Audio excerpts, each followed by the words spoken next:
Hello everyone, good morning. I hope you're doing well today and I hope your day is going great. So in today's episode, I just wanted to make a little note that the reason that I did not upload last week was because school started the week after and I was just really busy with my schoolwork and getting everything set for my new classes. So I didn't really get the chance to edit my episode. I did record it, but I feel like editing the episode takes longer than actually recording it. So that editing process I just didn't have time for that. But in today's episode, we are going to be looking at a little bird called the Pacific robin. So this episode is fairly going to be shorter. And it's not going to be a video episode. I'm just going to attach pictures of this little robin. So I hope you guys enjoy it. But I do apologize for not uploading last week. I will try to make it really consistent moving on. So the Pacific robin is also called the Petrosia pusilla. So it is from the family of Petrosidae. And some of the birds in this family is the western yellow robin, the pink robin, the black robin, the tomtit, flame robin, scarlet robin, eastern yellow robin, and so on. So the western yellow robin is also called the Upsaltria griseogularis, and it is kind of a very small species that is from Australia. The pink robin is called Petroica rhodinogaster, and they are kind of also very small, but they're also found in Australia. So the next one is the black robin, or the Petroica traversii, which is found in Chatham Island off the east coast of New Zealand. The tomtit, also called as the Petroica macrocephala, is found in Australia, and it's also very small. And similarly, the flame robin is, it is also pretty small and is native to Australia. So most of these robins in this family, the Petroisidae family, it has 46 species. All of these birds, most of these birds are found in Australia or New Zealand. So is our Pacific robin. Our Pacific robin is from the genus Petroica, just like all of the other robins that we just learned about. So it is a red-breasted Australasian robin. So Australasian refers to a species that inhabits this particular area, which is the subregion of Oceania comprising Australia, New Zealand, overlapping with Polynesia. I know that sounds really complicated, but that's just a specific part in Oceania. So any inhabitant that kind of lives there is referred to as Australasian. So our Pacific robin is a red-breasted Australasian robin. So I feel like in the last episode of the Canada Jay, we learned about the passerine birds. So our robin here, as well as all the other robins that we just briefly looked at, are all passerine birds, but they belong to the genus Petroica. So she was found, this robin was found in Melanesia and Polynesia. So that is kind of little islands that are found near Oceania. So it has similar plumage to the scarlet robin, and they thought it was the same kind of bird until 1999. So this Pacific robin has 13 subspecies under it, but it all has, various plumage. So the way they kind of find food is also different, as well as their habitat. So the Norfolk robin was previously considered a subspecies of the Pacific robin, but is now considered a distinct species. So the Norfolk robin looks really similar to the Pacific robin. It is also kind of found in Australia, but it is in the Tasman Sea between Australia and New Zealand. It does have a little variation in its color. It's a little bit more orangish kind of plumage, and it also has like a white cap on the top of its head. So it is found in Norfolk Island. That's why it's called the Norfolk robin. So I feel like there are a little bit of confusion regarding the robin subspecies, whether they are similar, under the same species or different species on the whole. But one thing we know for sure is that this Pacific robin has 13 subspecies under it. So moving on to the appearance of this little bird. The Pacific robin is only 11.5 to 13.5 centimeter long, and it weighs only 9 to 11 grams. So it is very light and very small, and over much of its range, it is the smallest species of bird. So I bet that this bird is really popular for its cuteness.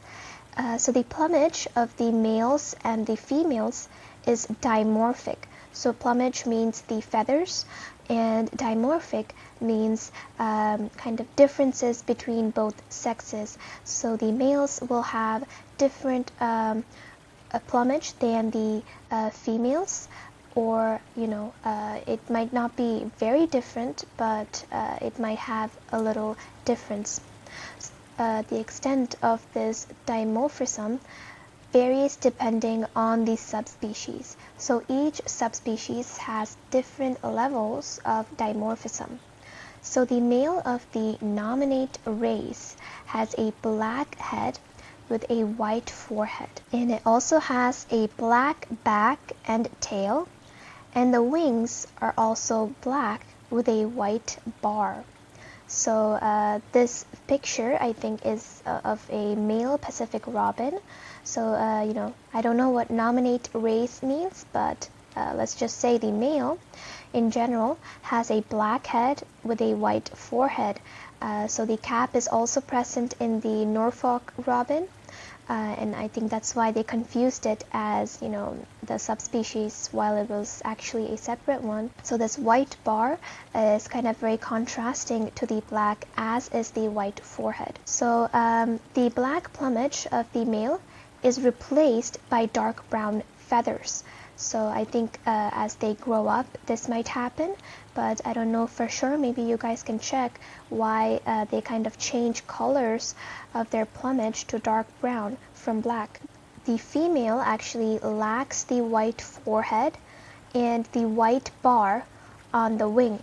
So this white forehead, this cap, and this white contrasting bar is not present in the female. And the breast is a duller red than the male and has more brown on the side. So as we see here, there are big differences, such as the presence of white cap and the wing bar. And there are also smaller subtle differences, such as the presence, the level of white present in their rump, or the slight variation of color in their breast. So the both sexes have black legs and bills. So this is one of the similar characteristic of male and female Pacific robins. Amongst the subspecies, most males have more female-like plumage. For example, this particular species of central Vanuatu, I think it's an island in Fiji. The males of this species has more female-like plumage, and in others, the female more closely resembles the male. So, some of the species, they can also kind of not have this dimorphism, or can have a reverse dimorphism.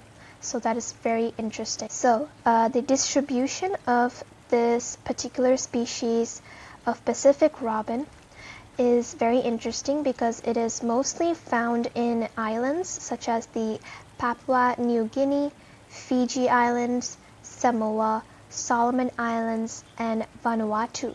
So the realms that they are found in, the biogeographical realms, are Australasian and Oceanian. So in the last episode, we saw the I think it was the Paleoarctic realm where the Shima and Naga were found.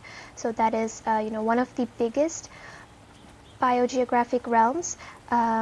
So I think Australasian and Oceanian are also kind of they come under this category.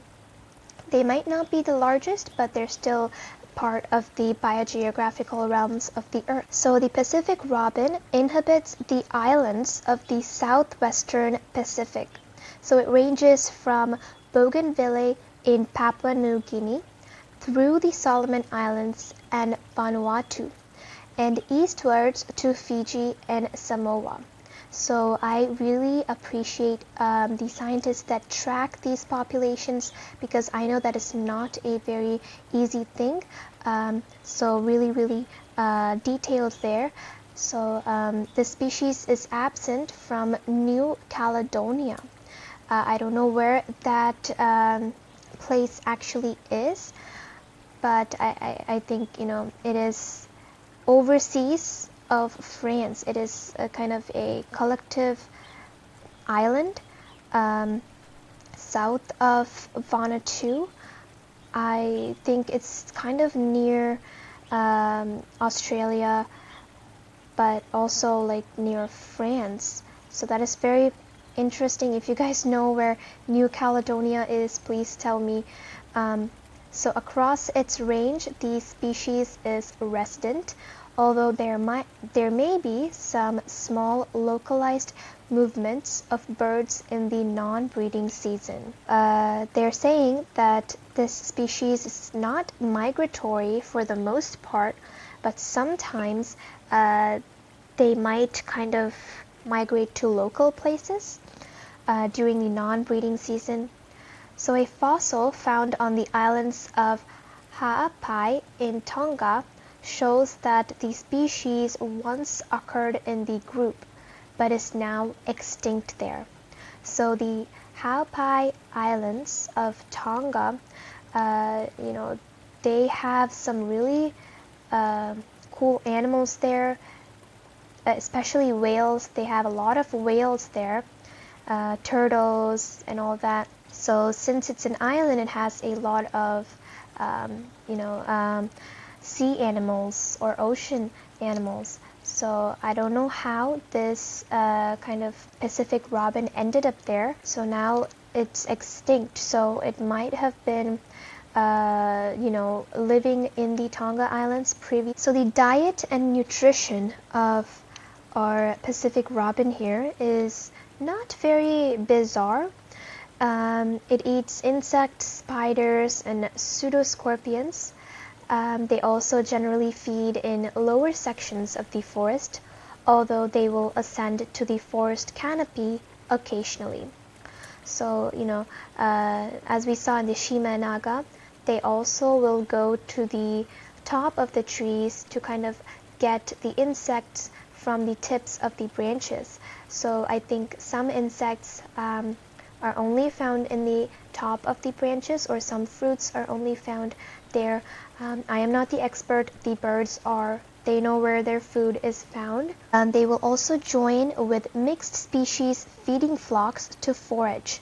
So I think they will, they're very open to other species and mingling with other species, which is really interesting and very a really nice trait.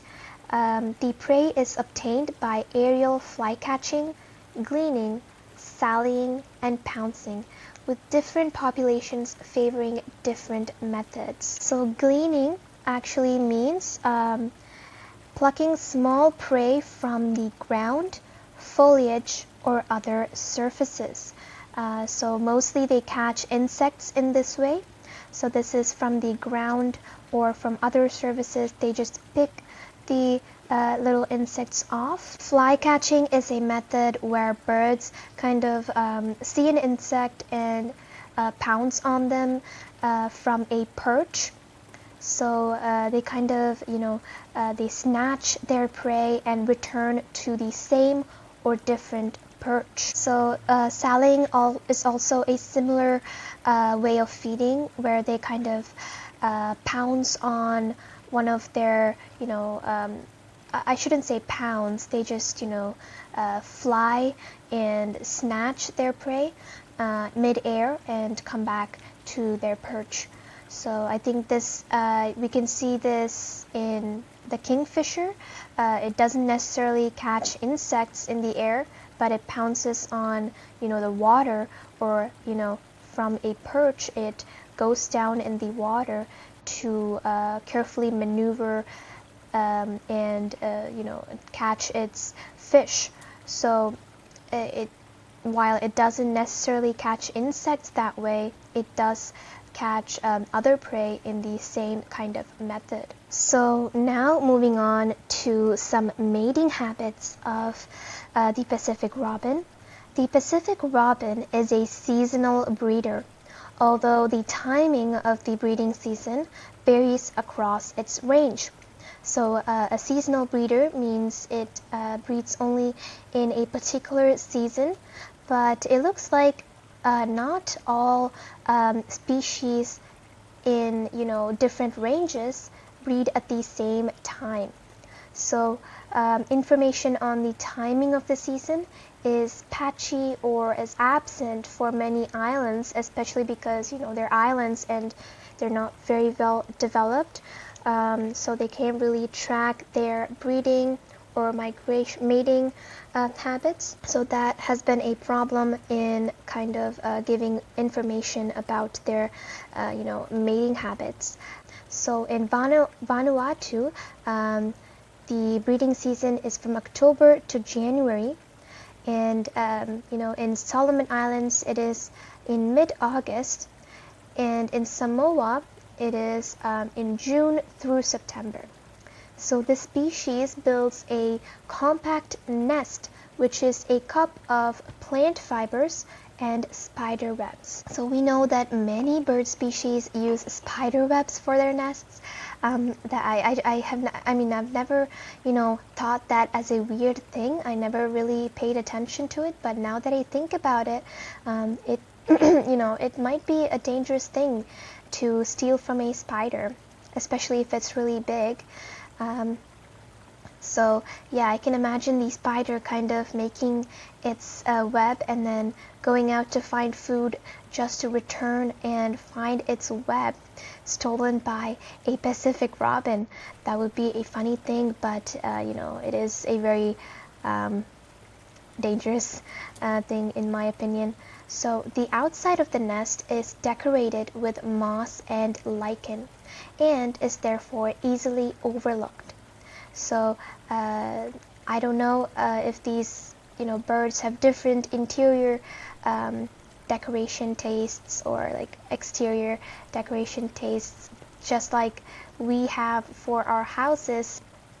So they're decorated with moss and lichen, so they're really kind of blended in with the foliage, so they're really overlooked, easily overlooked, which might be a very good thing for staying away from predators.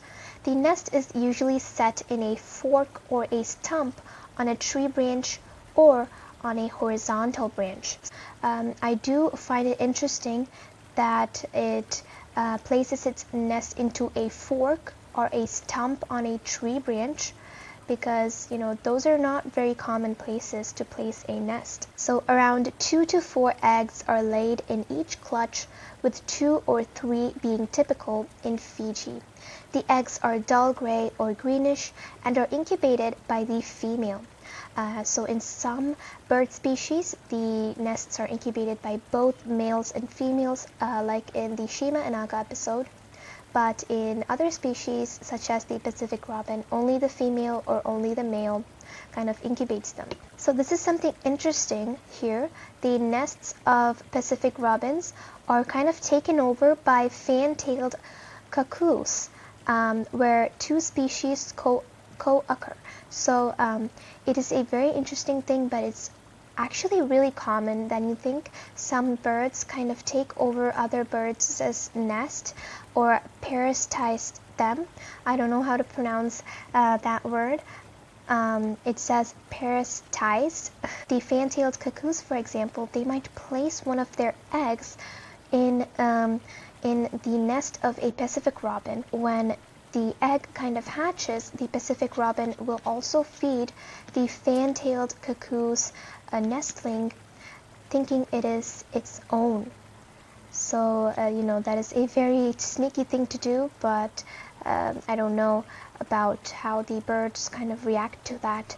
So lastly here, we look at the population status of the Pacific robin, which is fortunately least concerned. So in the IUCN Red List, it is listed as least concerned, meaning that we don't really need to worry about this species. But then when we see the population trend for this species, it is decreasing, which is very interesting. So I think there might be subtle kind of threats for them, just like the Shimanaga species, and these birds might have a conservation blind spot. If you want to know what that is, you can go to the Shimanaga species. I think I mentioned it in there somewhere. So I feel like some birds, they are considered least concerned, but they do have subtle vulnerabilities in their habitat. So that is it for today's episode, guys, and I do apologize for not uploading last week. So moving on, I will keep it consistent, but there might be times where I might be a little late, but I'll really try my best to keep it really consistent. So thank you so much for listening to this episode, and I hope you enjoyed it.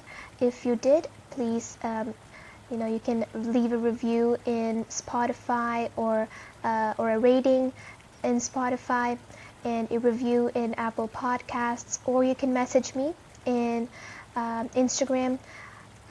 So my username is early_bird_weekly_podcast, or you can email me to this email, earlybirdweeklypodcast@gmail.com. If you have any questions, if you have any suggestions, I'm really open to hearing any of them. Even if you have anything that I can improve for the podcast, or if you have anything that is your favorite part or was your favorite episode, you can definitely let me know. So thank you so much for listening, guys, and see you in the next episode. Goodbye.